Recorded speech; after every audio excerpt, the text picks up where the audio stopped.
आणि तुम्ही पाहू शकता आपला अगदी कमी साहित्यामध्ये छान असा हा दाटसर रस्सा सुद्धा झालेला आहे। हाय एव्हरीवन, नमस्कार। अर्चना's आर्ट ऑफ कुकिंग या चॅनलमध्ये तुम्हा सर्वांचं मनापासून खूप खूप स्वागत आहे। तर खूप दिवस झाले आपले व्हिडिओज येत नव्हते, कारण कोणत्या रेसिपीने आपले व्हिडिओ शूट करायचे हेच कळत नव्हतं। मग खूप आता अगदी मुसळधार पाऊस सुरू झालेला आहे आणि म्हटलं चला या नॉनव्हेजच्याच अशा छान सुंदर या रेसिपीने आपण सुरुवात करूया। मग कुकरच्या अगदी 2 ते 3 शिट्टीमध्ये छान अशा या चिंबोऱ्या बनवू शकता।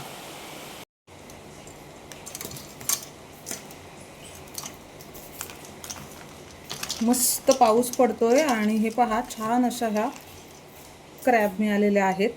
तर आपण ह्या कशा साफ करायच्या आणि याचा रस्सा किंवा भाजी कशी बनवायची, तर हे सुद्धा याचे सुद्धा व्हिडिओ पोस्ट केलेले आहेत आणि तुम्हाला पुन्हा पाहायचे असतील तर नक्की कमेंट करून सांगा। तर हे अशा प्रकारे छान मिळालेल्या आहेत आणि हे पहा कशा जंप मारतायत, हे पहा,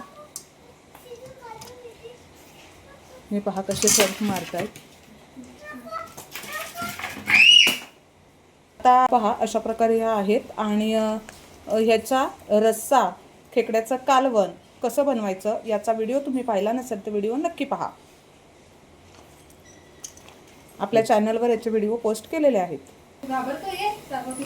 ह्या अशा प्रकारे आपण क्लीन करून घेतलेले आहेत। आता याची आपण भाजी बनवणार आहोत। कशी बनवायची चला पाहूया। तर यामध्ये कुकरमध्ये मी तेल घालून घेतलेलं आहे आणि कांदा, टोमॅटो आणि आपण जे वाटण बनवतो खोबरा, लसूण वगैरे त्याचं वाटण घातलेलं आहे। यासाठी जे वाटण बनवतो त्याचासुद्धा आपण एक व्हिडिओ बनवलेला आहे, तर तो सुद्धा तुम्ही पाहिला नसेल तर नक्की पहा। आता यामध्ये वाटण घालून घेतलेलं आहे।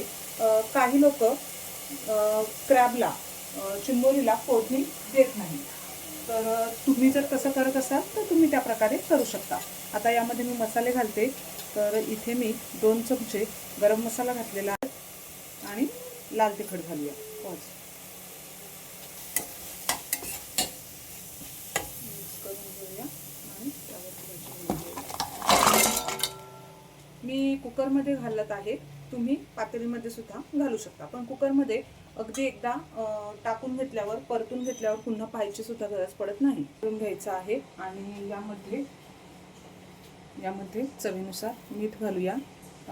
याचा मी रस्सा जास्त करते कारण आमच्याकडे रस्सा केला जातो म्हणून, कारण वेगळा परत रस्सा बनवायची गरज पडत नाही।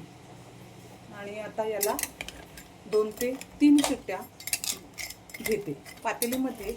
आता याला एकदम मीठ मिक्स करून घ्यायचं आहे। 3 शिट्ट्या घेऊया। कुकरच्या 3 ते 4 शिट्ट्या झालेल्या आहेत। आता आपण चेक करूया। कुकरमध्ये केलं की आपल्याला एकदा सर्व टाकून घेतल्यावर पुन्हा टाकून घेतलं की पुन्हा पाहायची गरज लागत नाही, म्हणून मी कुकरमध्येच बनवते, म्हणजे अगदी झटपट अशा ह्या होतात। आणि अगदी आपण हे टाकून घेतल्यावर दुसरी सुद्धा हे करू शकतो, म्हणजे अगदी भाकरी चपाती असेल तर हे पहा अगदी छान असा हा रस्सा तयार होतो आणि खूप सारं वाटण वगैरे पण घालायची यामध्ये गरज पडत नाही। हे पहा अगदी सुंदर असा हा तयार होतो। हे पहा रस्सा सुद्धा किती जाडसर आणि दाटसर झालेला आहे, तुम्ही पाहू शकता। तर अशाच छान छान व्हिडिओजसाठी, छान छान रेसिपीजसाठी तुम्ही आपल्या चॅनलला सबस्क्राईब केलं नसेल तर नक्की सबस्क्राईब करा। व्हिडिओ आवडल्यास लाईक आणि शेअर करा। चॅनलवर नवीन असाल तर सबस्क्राईब करायला विसरू नका। पुन्हा भेटूया अशा चटके आणि युनिक व्हिडिओमध्ये। तोपर्यंत मस्त हेल्दी खा आणि स्वस्त रहा। Happy monsoon.